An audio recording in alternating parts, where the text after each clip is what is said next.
So today we're going to talk about cost of projects like this Mustang behind me here. When I take this to shows or to cruise-ins, cars and coffee, most of the time the conversations usually talk about, what's it cost? What'd you put into this? I've been noticing a few people on YouTube do go down into the details, and I found those very interesting and to help me kind of plan for certain things I wanted to do to the car. So I thought I'd do the same thing here because all too often we see people kind of take over different posts on our Facebook groups and just start bashing people, saying they spent too much for this or their car's not worth that. Most of us that have done anything with a project car, we know from the pain and the experience that it never costs what you think it will, and that we never stick to one plan, and we think we're going to do something and then that's it, and then we change our mind or we go in further, and then all of a sudden after a few years we've replaced parts multiple times because we keep wanting to change or upgrade things. We thought we would never go as far as we did, and then we just can't help ourselves. And before you know it, you've got a ton of money racked up into a 40-year-old Foxbody. It was very laborious to go through all my receipts, all my online receipts, all my emails, trying to find the costs of everything that I've purchased on this car. And let me show you real quick. All right, so you can see I've got a ton of receipts, about almost an inch thick. And then I've got a ton more of receipts online that I went through on eBay and Amazon and Rock Auto and all these places. So I have made basically a line item for everything I could find on engine, exhaust, steering, suspension, transmission, brakes, fuel system, interior, exterior, and a bunch of other stuff. And we're gonna go through all this and let you guys understand what my project has cost. So you're never gonna get back what you put into these. These are not an investment. They are a hobby, with the rare exception of some really, specific OE, all original, low mileage, special edition, a little different story. But the vast majority of us do not have something that unique or that low production or rare that we're gonna make money off of it. All right, let's start with the engine. This is by no means a high horsepower build. This is a standard bore 302 with a GT40P heads, with an E-cam, with a RPM2 intake, no power adder here, nothing outrageous. Let's just run through it real quick. So I have pulled the engine out of this car not long after I bought it to address quite a few leaks. All of us that get started on a project car are going to be dealing with leaks more than likely, unless you're lucky enough that somebody else has done all that before you got it. But if you want to get a standard run-of-the-mill Foxbody, somewhere in that $5,000 to $8,000 range, it's probably not going to have a ton of stuff updated on it already, but hopefully it's in good shape and it's got good floor pans and it's not, the body's all tore up. But that's kind of best case, is to get started with a good, solid car, and then it's unlimited to what your vision is for it. In this case, I have got a new oil pan, a new timing cover, a new Ford Performance timing chain, new coolant tube, new water pump, all Fel-Pro front and rear main seals, all gaskets for the whole engine, the pilot bearing, spark plug wire, organizers, an Aeromotive fuel pressure gauge, an Aeromotive fuel pressure regulator. I've got the ARP lower intake studs, the new set of LMR OEM size pulleys, ARP crank pulley bolts, timing cover dowels, oil level sensor that goes down in the oil pan, Melling intake and exhaust valves. So I did take the GT40P heads off of this car, took them to the machine shop because I had some compression issues initially on 2 cylinders, and figured out that the valves were not sealing very well. Moving on, new Scorpion 1.72 roller rockers, new oil pump and pickup tube, new oil pump hardened ARP drive shaft, mini starter, timing cover bolt set from LMR, AC compressor, timing pointer, Ford Racing 24-pound injectors. What else do we got here? All new vacuum hoses, Pour 15 Ford Blue engine paint kit, new thermostat, a new oil sending unit, trick flow valve spring kit, harmonic balancer from Ford, performance, ARP head studs, 4G alternator cable kit, BBK 24-pound mass air meter. That's since been changed to a Pro M, but I'm only going to count one. ARP motor mount to block bolts, performance distributors kit from LMR, so that included the live wire kit, the forged aluminum distributor, the Screamin' Demon coil, which I don't have installed yet. It's over on the shelf there. Right now I still have a Motorcraft on the car. What else? Spark plugs, OEM style coolant clip set. So LMR sells the version where everything looks like the OEM style instead of just your standard screw drive hose clamps. What else do we got here? Motorcraft TFI module, Motorcraft for sure.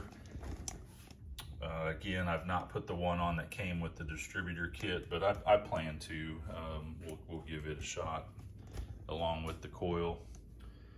Got air temp sensor, did the 3G alternator conversion, as you can see there, with the modified bracket.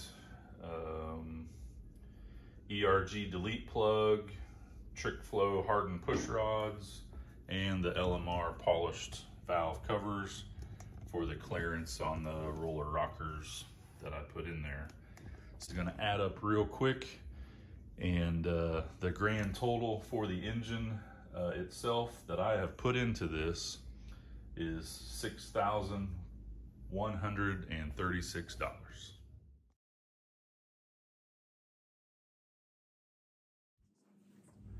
Yep, that's right, $6,136. That was never the intention, was to spend that much money and not actually replace an engine or get more horsepower out of it. But again, my thought at the time when I first bought this 5 years ago, I wasn't really worried about that kind of stuff. I wanted everything to work well, no leaks, look nice. Over time, when you go into every bolt, every sensor, every harness, every tube, every vacuum line, everything wants to look good or be replaced, cleaned, all of that, it adds up, and nothing is cheap.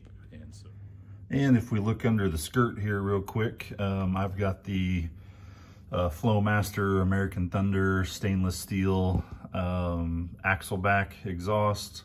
I've got an off-road H-pipe. I've got new O2 sensors from Bosch.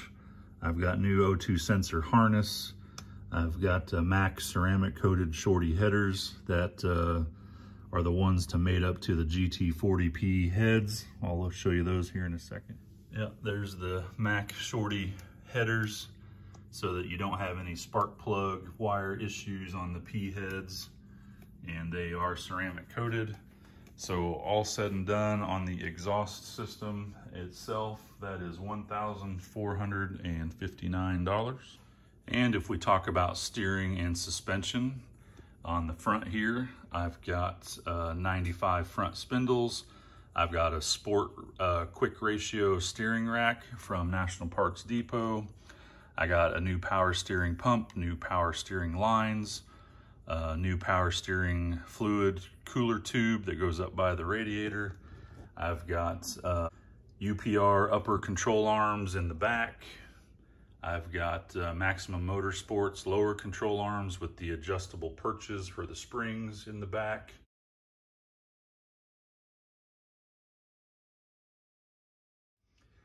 I've got the Maximum Motorsports telescoping steering shaft. I've got Bilstein struts in the front and Bilstein shocks in the rear.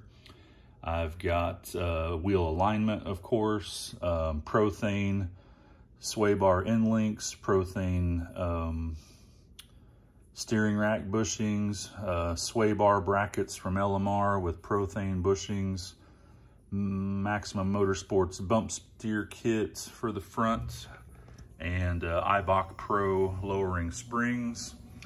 I'm sure I'm missing a few things. There's probably been some hardware I've purchased. There's probably, you know, things have gotten painted under there as you tear stuff apart and all that.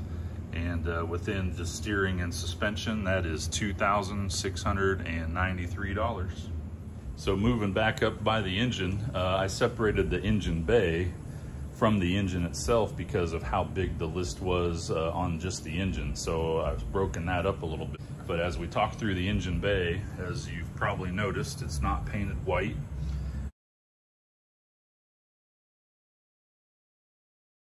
I had the engine out of the car as I was working on replacing all the seals and the oil pan, and had the engine bay professionally painted. It's not rattle canned. It is like an 04 dark metallic gray.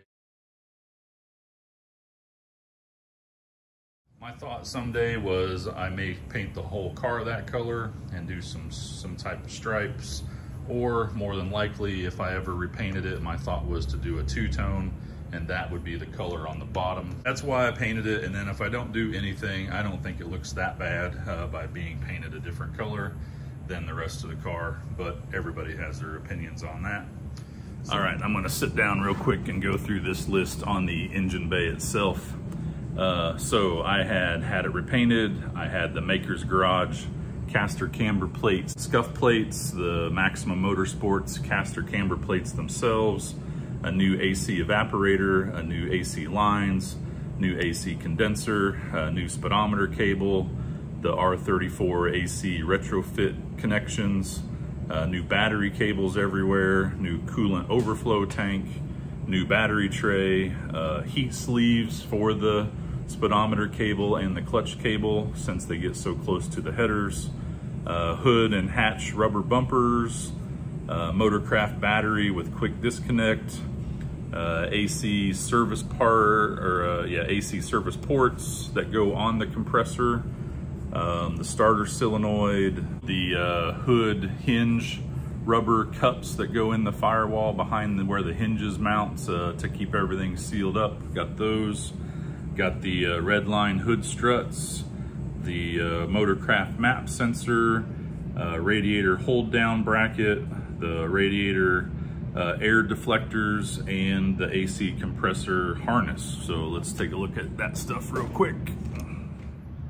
So there's the Maximum Motorsports camber caster plates, and there's the Maker's Garage scuff plate that can get mounted underneath it on top of the shock towers.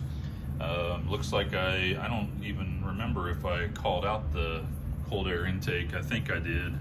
Then I've got the AccuFab throttle body. Got the red line hood struts. That's definitely a top 5 mod for the whole car, in my opinion. Having these and getting rid of your prop rod is huge. There's the Motorcraft battery. That was an expensive item, over 200 bucks for that Motorcraft battery. There's the AC compressor, the different ports I talked about, because mine, I just could not get them cleaned up very well. They were kind of tore up. The new harness, and there's the radiator hold down bracket to get rid of the 2-piece factory little arms on the edges. And all said and done, the total for the engine bay was $2,550. All right, back underneath, the transmission was completely rebuilt with Z-spec internals. I originally bought the car, and it is the original T5 to the car, but it was leaking on the tail shaft seal, and it had some grinding that was starting in third gear and maybe fourth gear. So I had this rebuilt. I will pay people to do the stuff that's important and that I don't know how to do. So this is one of the few things that somebody else did for me. And then on top of that, we got a new clutch fork cover, a new reusable rubber shifter gasket. The throwout bearing was replaced. The McLeod clutch was put in. The ARP pressure plate bolt kit, Ford Racing billet flywheel, reverse light switch harness. Aluminum drive shaft was already in there, so I didn't pay for that. Pro 5.0 shifter was already in there. I didn't pay for that. A new pivot ball for the shifter fork, new speedometer sensor, and the correct gear for the to work correctly with the rear end.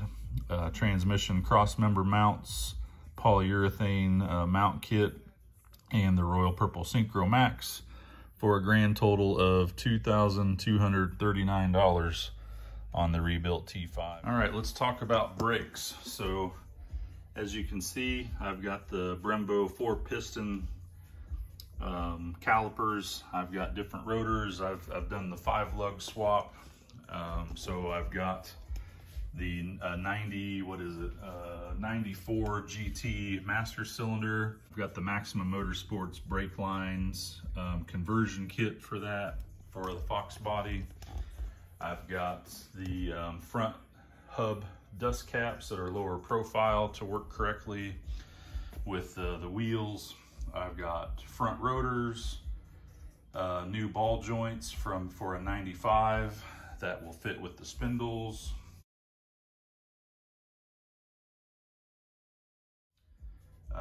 What else? I've got on the rear, I've done also the Cobra disc brake conversion instead of the factory drums. And so along with that, I've got, the rotors, the parking brake cables, the brake bias adjuster,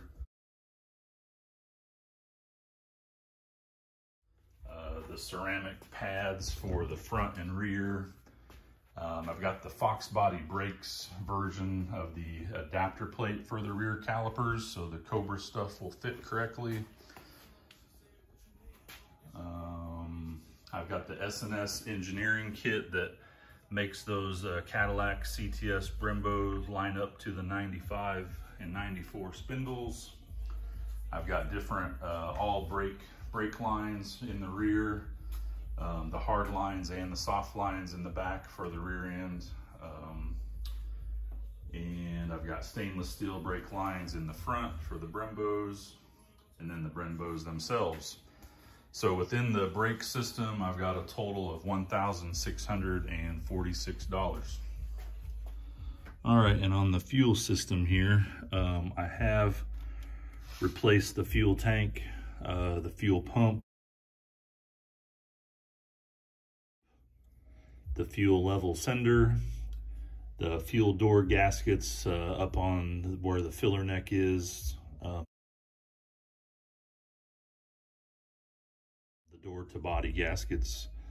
I did not replace the fuel filler neck. I kept my original one. I've heard that the newer ones don't work very well. The pressure release valve that goes on top of the fuel tank, I replaced it. The 2 fuel lines that connect to your fuel pump hanger, I replaced both of those with new ones. The fuel cap, I replaced it with a factory Ford style. It had an aftermarket one on it when I bought it that didn't have a a thing that keeps it hanging there when you take it off the cap, or off the filler tube. So I replaced it. And the rubber seal that goes up about under here where the filler tube gets bolted to the body, I replaced that rubber seal also, because it normally always is disintegrated on these cars if you don't. So all in total on the fuel system, you know, back here, not including what I've already covered at the engine bay and on the engine, that came to $418. And while I'm still back here, we'll talk about the rear diff real quick.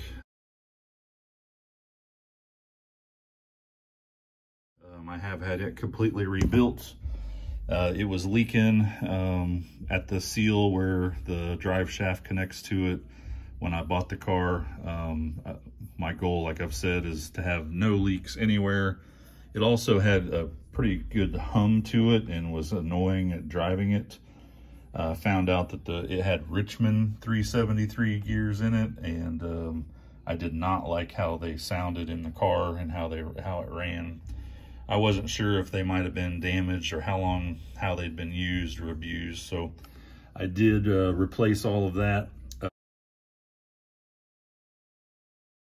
I got hardened 5-lug axles. I got the ARP 3-inch studs so that I could put on these different rims and have plenty of nut engagement. I got the Drake rear diff cover that makes it a lot easier to fill and drain everything. I got the reusable lube blocker gasket for that, so you don't have to mess with all the sealant and scraping and cleaning every time you want to take the cover off.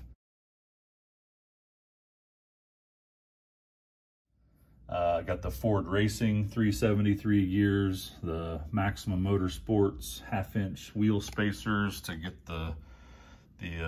everything to sit just right. I've got the ARP drive shaft bolts, upper housing bushings.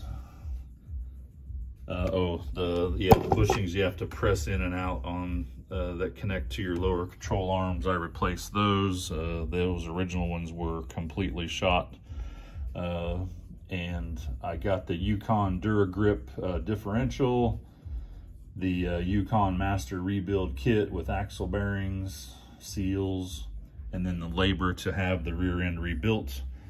Again, like the transmission, I'm not an expert at that, and I'm going to pay people for doing the things that require extra skill, and I'm not going to give it a shot. So I want it done right the first time. And so I chose to do that. So all in total with the rear end and more of the 5-lug swap parts there as well, that was $2,174. So let's talk about interior and exterior mods. This is going to be a huge amount of the overall cost that this is going to finally add up to. And really at this point, it's all going to be stuff that's very taste specific, and a lot of what I've done, I'm sure other people would not want to do. There's just a lot of stuff that I did that most people would not need to do at all and could save a lot of money. So of all the comments on the car, T-tops, interior, and the rims are probably what I get the most comments on. OEM black interior. So number one, this is all the hard plastics, the dash, the center console, the main piece anyway, the rear quarters, everything. It came out of a 92 GT that got rear-ended, I think in Chicago, but the owner was in Indianapolis, and that's where I went to buy it all. So all of this is out of a 92. However, I kept my my 87 style column shrouds and underneath here the gauge cluster bezel. I did not mess with trying to convert all of that to the different style for an airbag wheel. So it's a little bit of a hybrid. Most everything though is out of a 92. because I do not like painting interior, or I guess the nicer term is dyeing. I don't like to paint stuff and always have to deal with keeping it up and not getting scratched and chipped. The TMI Mach 1 leather seats upholstery, the TMI Mach 1 door panels that match. I have new window guide bushings, new door lock actuators, the new cup holder, center console with the USB ports. I have a lot of the money is going to be in the stereo system. So I have an Alpine head unit. I've got the 417 Fox conversion kit. I've got all Kicker KS 6.5-inch component set in the doors, you know, down there, and then in the mirror trim piece. I've got Kicker mid-ranges in this dash. I've got 6x8s in the back. I have 2 audio control amps. I have a 6-channel audio control 1200 watt amp, 2 channels for the dash, 2 channels for the doors, and 2 channels for the rear. And then I have the audio control single mono sub amp for the sub. I have the Halo headrests for the seats that I swapped out. I have the gauge bezel clear cover was replaced. I have the AEM X series gauge for your air fuel ratio and the pod that goes into. All new headliner from TMI that matches with the seats and doors. I got these sun visors off of eBay. They're not the best, but they're original OEM black. I want to get some vinyl ones sometime, but the TMI vinyl sun visors with mirrors are like 300 bucks, so I just haven't splurged on that yet. I've got a different rear view mirror, different bug eye map light from LMR. I've got A9L computer was rebuilt from Fox Resto and tested. All new TMI carpet with the extra padding added to the bottom. All sound deadener throughout the car under all of that. I've got the TMI running horse carpeted floor mats to match the carpet. I've got all different LED lights behind all the gauges and in the center console gauges to brighten everything up. I've got an LED light up in the map light now. LED lights in the other light there in the top. What else do we got here? A different black Daniel Carpenter shroud, so I didn't have to paint the gray that I had in my car. I bought new that was already molded in black. I have a fuel pump relay under the driver's seat, turn signal relay under the dash, the new center console padded top with a new latch. Let's see, what else? Shifter knob, driver power window motor. So the passenger's still the factory. The driver though went out on me, so I replaced it with a different window motor. The Ford logo for the steering wheel, and then the little Ford logos for down at the door there, which is really hard to see. Anyway, but they were missing when I got the car, so I put those on. Vapor barriers that go behind the door panels, the new front dash pad, Steeda aluminum clutch quadrant that's under the dash there, the shifter boot and the shifter cover is all new.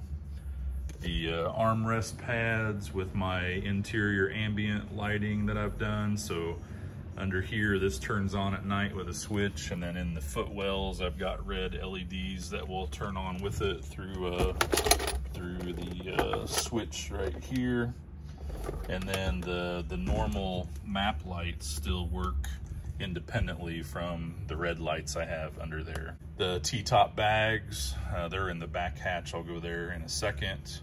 All the wiring and RCAs for the stereo. AC evaporator, a new heater core in back behind the dash here.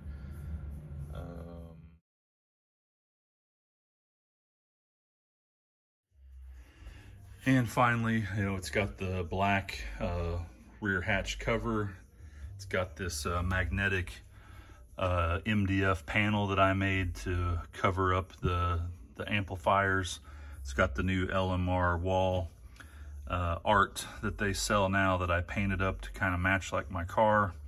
That's attached with some red LED around the perimeter of it that covers up my 2 amps and the wiring.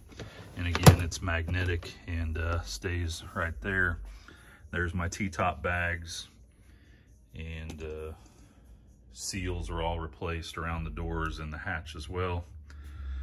And then also, I forgot real quick, but real important, I've got automotive fire extinguisher and a bracket that mounts up underneath the passenger seat. So all said and in, interior wise, $7,752. All right, so that's almost $8,000 on the interior. And obviously not much of that was something that had to have been spent. So most of that could have easily been removed from the overall budget for, you know, restoring, rebuilding, modifying, whatever kind of project you're doing on a car. That's all personal preference and taste, minus the window guide bushings, the door lock actuators, the window motor, the seals, things like that.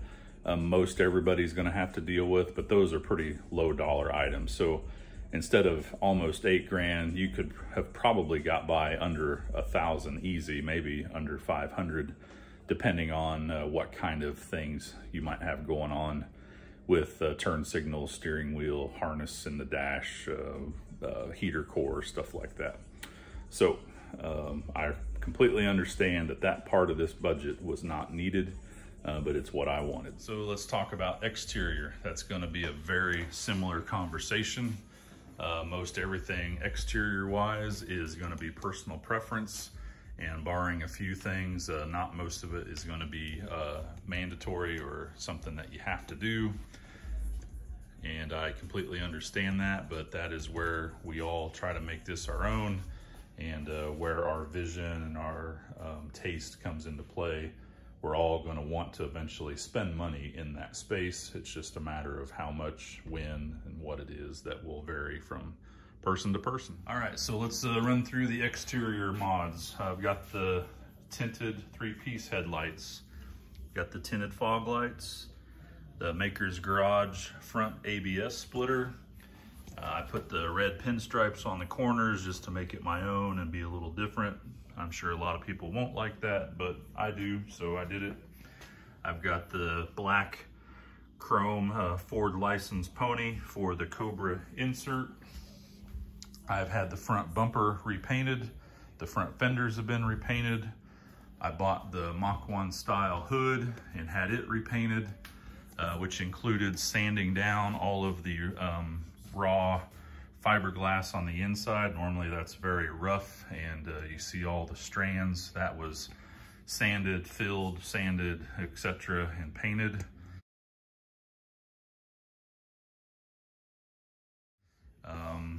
What else? I've got the decals on the hood, new wiper blades, new cowl grill, the motorsport banner, new trim around the windshield, shorty antenna. Those are the original mirrors. I've not replaced those. Got the black 5.0 emblem on the side. I've got the bumper, rear bumper and side skirt inserts, different door handles, a little bit of vinyl there. I don't think I added that to the cost though on my spreadsheet. The rear louvers, like I said, I am a nostalgia guy, and those, I cannot own a Foxbody and not have the rear louvers on them. I know that will get some people riled up, but again, my car, and had to have it. I've got the new Maker's Garage rear quarter side splitters. Those just came out a couple weeks ago. I've had them on pre-order since like April or May. Have not received the side splitters yet. Hopefully sometime here coming up, they'll be ready and shipping out, and I'll get those installed. The wheels and tires are a big portion of the overall cost. So the Rovos 18-inch Durban, I think's what they're called. They are 18 by 9 in the front, 18 by 10.5 in the back. Black chrome finish. Awesome wheels. I get asked about them all the time. I've got the Michelin tires all the way around. These are the 255 35 18s on the front and 285 35 18s on the back. Very expensive, for me anyway, very expensive tires. Definitely overkill for this car. It's not like I've got a ton of power that I need to keep down on the road, but back when I did the 5-lug conversion and needed rims and tires, that was in the height of COVID, causing all kinds of stuff being out of stock.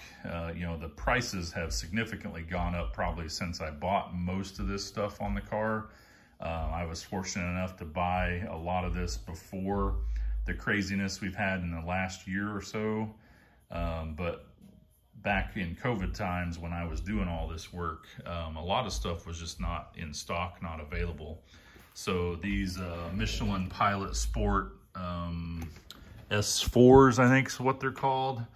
They were the only thing really I could find anywhere that had them in stock, the sizes I needed, and where I could get all four at the same time. So I paid a pretty penny for these. I think this is what comes factory on some years of the GT500s. So definitely overkill, but they look really good and work really well. I don't really ever spin my tires.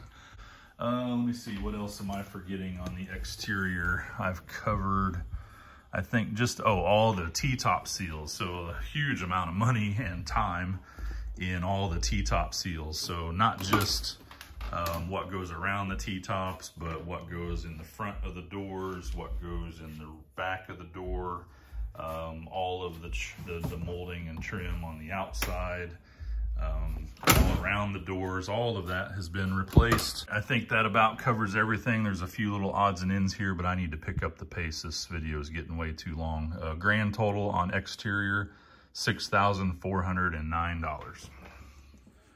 All right, we're about wrapped up here. I needed probably to go get a puke bucket and put next to me when I first put all this together, because the number will shock you. However, we're not quite done yet. This next section, I'm not going to actually add into the total that I give you for this project over the last 5 years, but it is going to be a significant additional amount of money. There's a lot of other things to consider that are going to be a little harder to keep track of and put into the cost here, but it's, I'm sure, another $1,000 or $2,000 that we're going to discuss here now. And the last category I want to talk about is all of the other stuff that is going to be required to do a lot of the restoration, the cleaning, the painting, the replacement of things. You've got all kinds of paints, primers, cleaners, parts that you've maybe even bought a couple of different times trying to diagnose issues. So you've got all of that. And then let's talk about tools, specialty tools, things that you otherwise wouldn't have needed if you didn't have a project car. You're going to have trim removal tools, fuel line removal tools, AC line removal tools, cert clip removal tools. You're going to need various types of cleaners and of lubes and of gasket makers. You're going to need O-rings, special clips, special insulated wire harness connections, vacuum caps, vacuum line. That's kind of standard tools there, standard tools there. You're going to need a few different sides of rivet guns potentially, or you're going to need thread chasers if you're working on engine stuff, steering wheel puller, a bore scope to get inside and look at parts of your engine, timing light, pulley pullers, infrared thermometer to be checking temperatures of things, leak down testers, all kinds of shop manuals. I've got specific shop manuals for 87 Mustang to go through all your electrical, vacuum, hardware, all kind of calipers, digital calipers, special types of wire crimpers, you name it. There's all kinds of other stuff that you will buy over time that you never anticipated or counted on to keep working on projects that you want to do on these cars. And then finally, jacks, low profile jacks, floor jacks, jack stands. Yeah, some of us may already have that stuff, but some people don't have it till they get into a project for the first time. And then if you're like me, sometimes you realize, well, I need 2 floor jacks, and maybe I need 4 or 6 jack stands. And if I've got the rear end out or the transmission out, I might need other types of jacks to hold things up like that. So with all that said, what is the grand total for this project as it sits? On the engine, we were at $6,473. On the exhaust, steering, and suspension, we were at a total of $6,744. For the transmission, the brakes, and the fuel system, we were at $6,477. For the interior and exterior, we were at $14,167. That's a grand total of $33,855 in projects.